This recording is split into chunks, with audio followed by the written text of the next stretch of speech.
Mount Tam, or Mount Tam, is located in Marin County, a part of Northern California just minutes from downtown San Francisco over the world-famous Golden Gate Bridge. There are 3 organizations which govern the public lands that Mount Tam rests on, comprising more than 51,000 acres. There's the Golden Gate National Recreation Area, or GGNRA, the Mount Tam State Park, and the Marin Municipal Watershed District, or MMWD.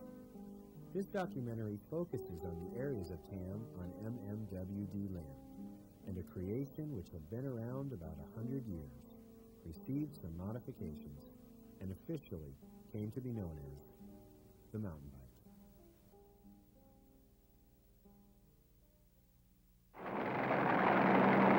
The bulldozer with ponderous might and power crashes through for a roadway. The ways, the means, freedom of movement for all, symbol of democracy. Well, you know, there was this thing called the freeway octopus. It came about in the 50s and the 60s, and it spread all over the land. And it was thought of by the government to be a marvelous thing. It was going to move all of our weapons across the land. The military was really behind it. The auto industry was behind it. The oil industry, wow, they thought it was a great thing. And there were these people here in the Bay Area, particularly here in Marin County, that saw this octopus coming, and they stopped it. And they went out and, they did a fabulous job, because if they had not stopped it, there would have been freeways in snarling San Francisco. There would have been a freeway that went along our coastal land and went out to Point Reyes, and there would have been all the development that went along with those freeways. It would have been a completely different place. Those people are real heroes, and those people happen to be a lot of these folks that are hiking the lands now. And over the years, they've been hiking the lands and saying, this is a marvelous achievement. This is an incredibly beautiful, pristine place. These folks are, well, happen to be getting on in years now. And they happen to be, some of them are, not as able as before to hear or to see, and or to be really agile and maybe jumping out of the way. And then here we come along on our bikes, all these views.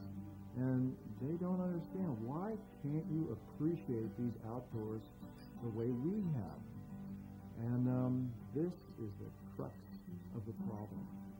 Here are these folks that are so much us and share our values, but at the same time, they don't understand us.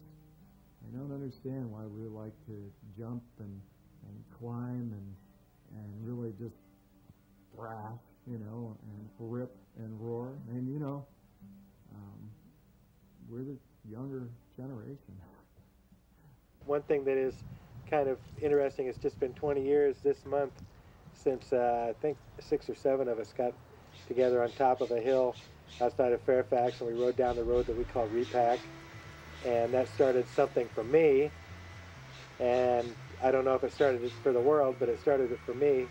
And that was 20 years ago, and I don't think that anybody could have fathomed the changes that have taken place in that time. I think just about anybody who grew up in Marin County before mountain biking had a name took a bike out on the trails once in a while, and so I did it in high school, or maybe even a little before, but of course I didn't do it for 20 years or so in between. So, I don't know, sometime around early 70s, I was roommates with Gary Fisher, and he brought home a couple of beat-up old one-speeds, and we took them out on the trails, and that's where it started, sometime in the 70s. I don't think I could put a date on it. When mountain biking first started, for me, it was 8th grade, and getting a lot of rides up with people's moms in their cars with a bunch of my friends, so we could come down the mountain and just have a good time, kind of keep us out of trouble, so to speak. Well, of course, when we first started riding, we had access to every single track on the mountain, and you could ride pretty much all day without seeing anyone, including hikers, and the rare hiker would be a Sierra Clubber. They were always friendly, very tolerant. In fact, they were in awe of us. When Gary and friends invented the mountain bike, I stood there in awe and disbelief. I mean, I told Gary, you're never going to sell 100 of those things, you'll lose your shirt. And I was wrong. So we had a lot of people who just didn't believe. And I didn't really consider myself one of the major movers and shakers of the early days of the sport. But I was there and I saw what was happening. I tried to spread the word to some of these suppliers that, hey, got to get on the ball, because there's something to this. You got to stick around for this. This is going to be good. It's amazing to me. I kind of sensed that this was going to happen back in the early days of this. When we were, you know, there was a small group of people experiencing the mountain bike, and the rest of the world was either not aware of it or thinking it was a passing fad. But we knew that the experience was so special and so awesome that it was going to have really wide appeal, and it was going to really be widely accepted and acknowledged. The strongest impression for me was a non-cycling buddy coming up to me and seeing me on my fat tire bike and saying, "Hey Joe, what an interesting looking bike. Mind if I try it out?" And they would take it for a spin down the block and always come back with a huge smile on their face and say, "Where has this bike been?" And that's when it really dawned on me that this bike could go somewhere, not for just riding off-road, but to be used for transportation. It's just a really friendly bicycle with the large cross-section balloon tires that are very forgiving and very have a whole lot of comfort built into them. And of course the upright handlebars and the soft cushy seat. As things progressed, when we were doing it, there didn't seem to be any regulations whether you could ride it or not. It was really a gray area. Unfortunately, Marin's a relatively wealthy county, and many of the equestrian folk were very much against bicycles, and they kind of helped convince the Water District, and with a few vocal old-time hikers to close Mount Tam to bicycles on single-track trails. When I first started going to trail access meetings, nobody who was articulate, nobody who really understood the ramifications of trail closures was really ready to speak on behalf of bicyclists. We were fighting a well-organized, affluent, mature group of people who were making all the decisions and were organized. There were directors in the Water District that were adamant that they were going to throw the mountain bikers off the mountain. By the end of 1980, all but one of the narrow hiking or single-track trails on MMWD land were closed to cyclists.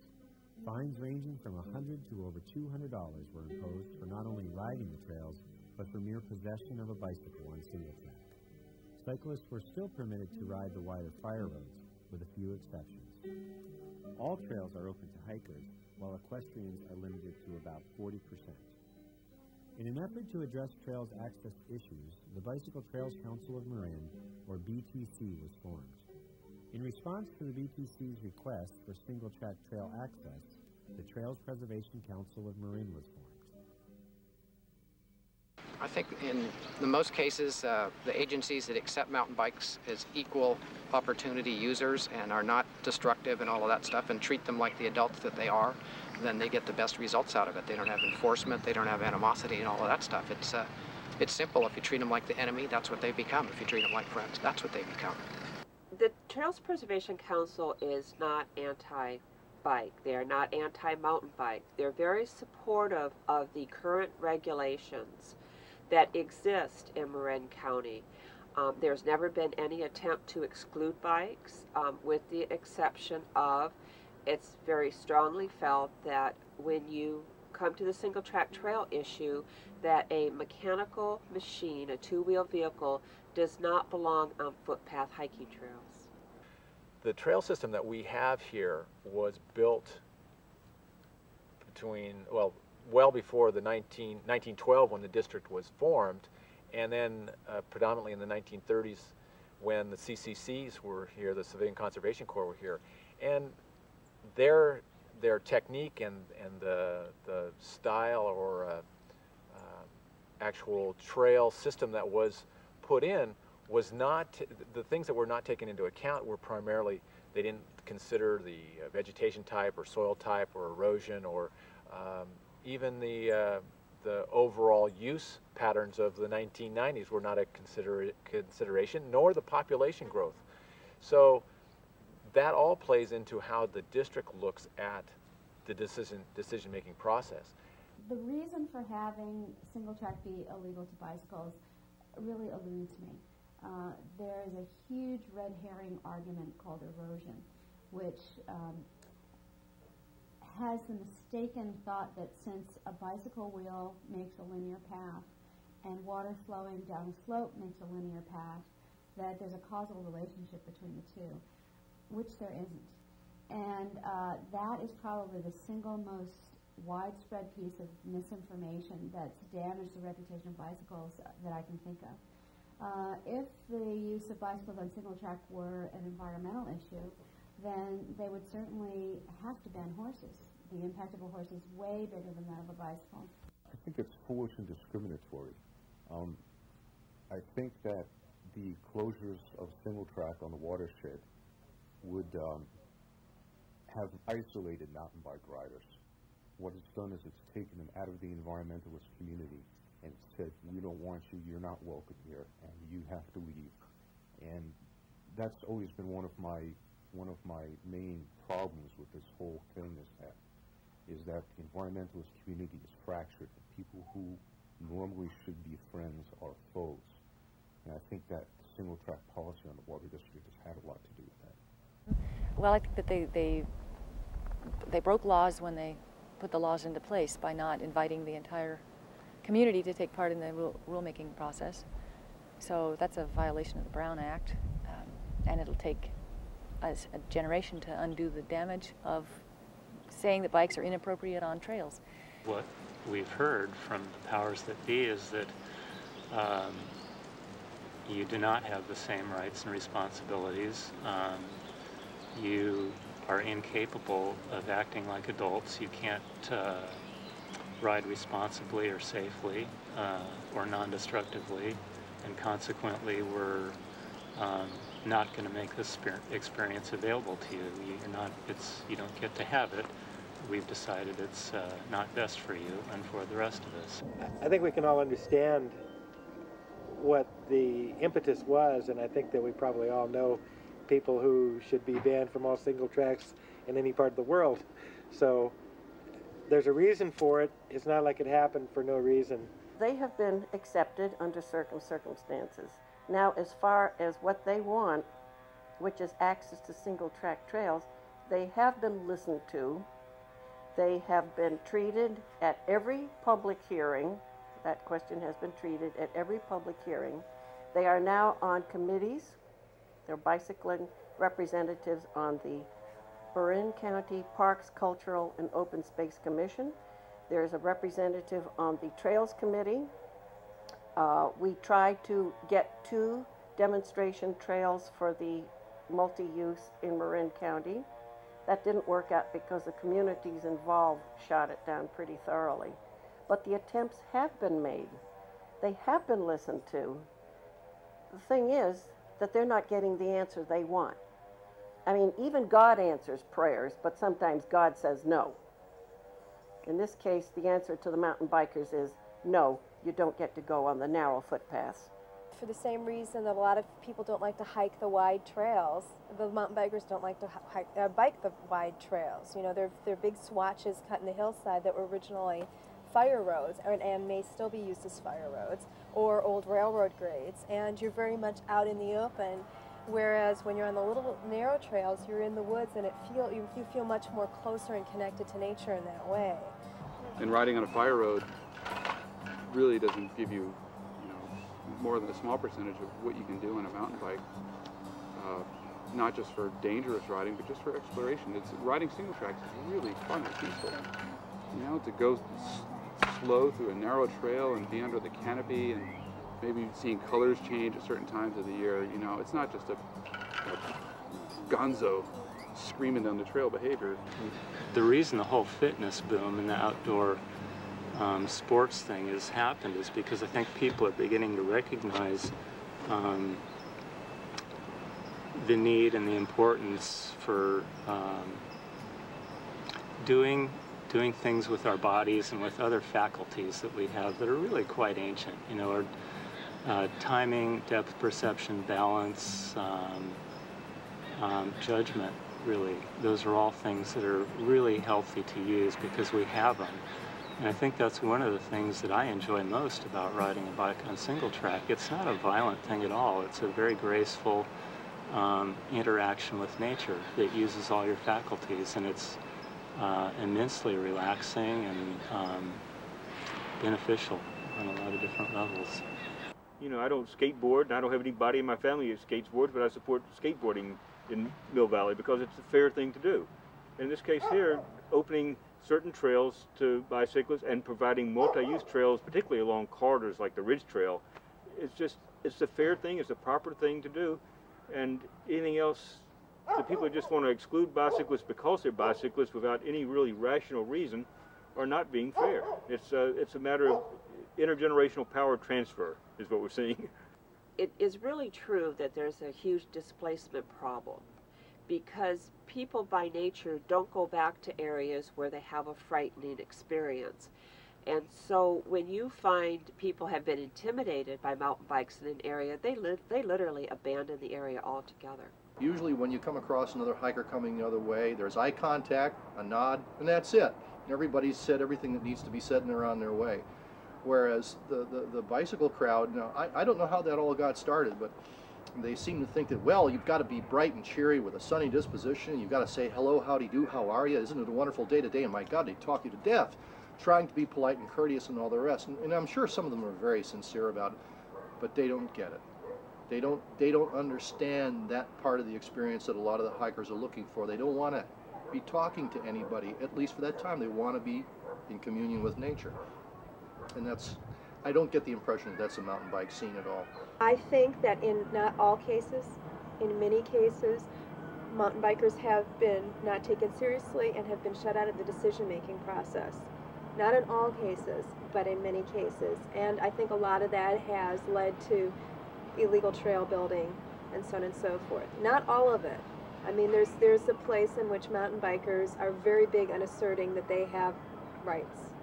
And those rights mean you're not going to play with me, well then I'm going to take my toys and I'm going to go build my own trails and then see how you like it because I have a right to use this land in the way that I think I should be able to use it. Sometime around 1993, the trail was discovered along the Pine Mountain Loop on MMWD land. A sign had been posted stating it was the new Paradigm Trail, was built by cyclists for all to use, and took some 2,850 hours to build along 2.1 miles. While unofficial trails had been known to be built in the past, this was the first recognizable effort by cyclists. Unauthorized and completely illegal, it was considered a desecration of public property and was promptly eliminated. I don't condone the building of illegal trails. However, I absolutely can relate to the frustration that all bicyclists feel in Marin County about the single track access issue, and some people have chosen to express themselves by building these trails. I think there's some possible benefits of the trails in that it's a wake-up call for the powers that be that, hey, this is your public talking, this is an extreme faction of your public. You don't want to listen to your public, but they're talking to you. They're showing you something that you have to listen to. It's the narrowest trail I've ever seen, and has moved less dirt than any other trail per foot than any trail I've ever seen, and I personally know that I could fit all the logs, trees, limbs that were cut to make that trail in the back of one pickup truck. And it's hated, and people go out and try to destroy it because it's associated with illegality, mavericks and pirates and mountain biking. And there is a bit of that in mountain biking. But there's a lot of youth, and youth tends to do that kind of thing. And if they weren't out blowing their calories on a mountain on mountain bikes, they'd be driving cars fast, getting drunk, and going out and chasing your daughters. Mountain biking isn't a crime, and I'm totally responsible on single track. I'm totally courteous on single track. I don't think we have a negative environmental effect any more than people do, any more than horses do. You know, if I go out and ride my mountain bike, I don't have to pull a diesel truck with a trailer to get my mountain bike there like equestrians do. You know, maybe I make a rut, but a horse makes a big bog full of horse prints. Hikers do the same thing. They drive their Volvo over there. You know, they're doing their own little eco-crime to go out and have their little walk. You know, it's the same difference, if you ask me. You know, it's funny. I don't think that I should ever get a citation because I'm well known. I think it would really look bad for the cycling community that somebody who knows better would get cited. And so, and also I'm a different guy, and it's a different world from when maybe I lived to ride single track. I've ridden single track in pretty much every single track in Marin County and single track in a lot of other parts of the world, and it's not like it's the complete end-all experience anymore. I've done a lot of it, and it's fun to do, but not so much fun to do that I really care to risk the consequences. A lot of people are they're very eager to jump on you right away and tell you that what you're doing is wrong, even if it's not. And oftentimes it'll be on a fire road where it's completely legal to ride. People are still coming at me or the group of people I'm riding with. I had an old lady yell at me one time telling me that the Tenderfoot Trail was illegal, and I very respectfully said, no ma'am, this trail is open and it's going to remain open because I went to the meeting and voted for it. You know, this is an alternative to getting hit by a car on a panoramic highway. There are people who, when you greet them, chew you out because they say you're just saying hello because you know you're supposed to be nice. And what can you say? Sorry you had a bad day. Sometimes it's anywhere from a dirty look to a damn mountain biker to just a full-out lecture I've gotten. And it just seems that just all they want to do is to keep the hate going. And the best thing you can do for them when they start pulling that, you're a damn mountain biker and you're doing that, is have a nice day, and I hope we can get along someday. A lot more fun. When we don't know someone, and it could be an ethnic group, or management versus non-management, or I mean any kind of difference. When we don't know them, and there's separation can get created, we make up myths and stories about who we think that person is based on how they're dressed, what color their skin is, what political party they belong to. I don't care what the difference is. We make up stories about who we think that person is, and then we act or live on those assumptions that we make, those myths that we've created, and that creates a lot of separation. It may be something of the 90s of wanting it all now and not appreciating where the district has been and where we are going as a water agency. And I don't know how to get that across to the public. They often say that, you know, yeah, you are in the recreation business and that's what you should be addressing is these people who recreate here, whether it's equestrians, hikers, or bicyclists. The feeling is really, it isn't accident statistics and it isn't trail damage. You know, it isn't horseshoes versus knobby tires. It's the perception, this feeling that you have that I'm not safe, that I'm not having a pleasant experience, I don't want to take my little kids out there.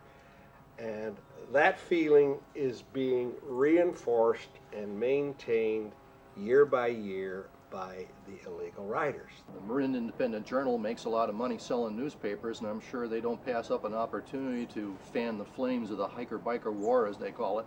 Their handling of this issue, the bicycle, equestrian, hiker, trails sharing issue, has been extremely shallow in my opinion. It's always been framed as just a simple conflict between hikers, equestrians, and bicyclists, and it carries a lot of emotions and it sells a lot of newspapers. There's no doubt that the majority of mountain bikers ride safely and are very courteous of others. Obviously, if that weren't true, there'd be total chaos out on our public lands, and that is not the case. Being an equestrian, and I do ride more than I hike, I find that the majority of cyclists are extremely courteous of me. They will stop, they will ask me if it's all right to approach the horse. The problem is the people that feel that our open space lands are for their private recreation and for their personal, whatever their own personal agenda is. And I have encountered these people traveling at speeds in excess of 30 miles an hour. I have encountered them in areas where they literally will spook a horse off of a trail. Sometimes my daughter rides a horse, I ride a bike. She doesn't have a problem with that. Other people in other counties don't have a problem with that. Only in Marin County have we focused on just how bad bicycles can be. And I admit they can be very bad. One of the challenges that faces bicyclists in the next 10 years, maybe more, is to reinvent their image, particularly here in Marin County. And one bad experience where a rider will not give way to you and wants you to give way and passes you at 15 or 20 miles an hour, it trashes us.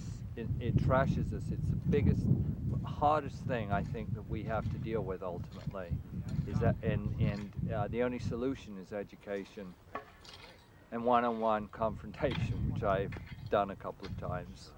It's going to get to a point where something is going to happen, something is going to catalyze the public consciousness into understanding that mountain bikers are going to need an outlet to ride single track trails, and that it won't, that there will be a solution that will not infringe upon the Sierra Club members to hike and enjoy the great outdoors without the fear of being run over. I think there's more single track access possibilities and better just use, land use management now than there ever was. Our group is becoming not only bigger, but it's also older, more educated, more respected in the community, and a lot of politicians are now riding bikes. I see it being accepted to the level that equestrians or hikers are, and it may be another 10 years before it happens, and I wish it happened earlier so I could get more benefit out of it, but maybe my children and grandchildren would benefit from it. I think, to summarize what the bicycle community has been trying to accomplish, you could say it, you could distill it down to, you want all the different trail user groups to understand each other, to respect each other, and to work towards meeting each other's needs. It's that simple. There's so many places now where the mountain bike is accepted as, well, this is a wonderful thing in life. This is something that builds skills, that, you know, it's a wonderful thing for our youth to do. When you consider all the other things that kids get into, this is great, you know, what we're doing. When you think about, well, what's the perfect environmentalist? Is it someone who stays out of the environment, never trods upon it? Or is it someone that goes out and experiences the environment and brings back with them a greater sense of appreciation and plans accordingly? And, you know, I think that we're just evolving, you know, the whole mountain bike community and the whole outdoor community.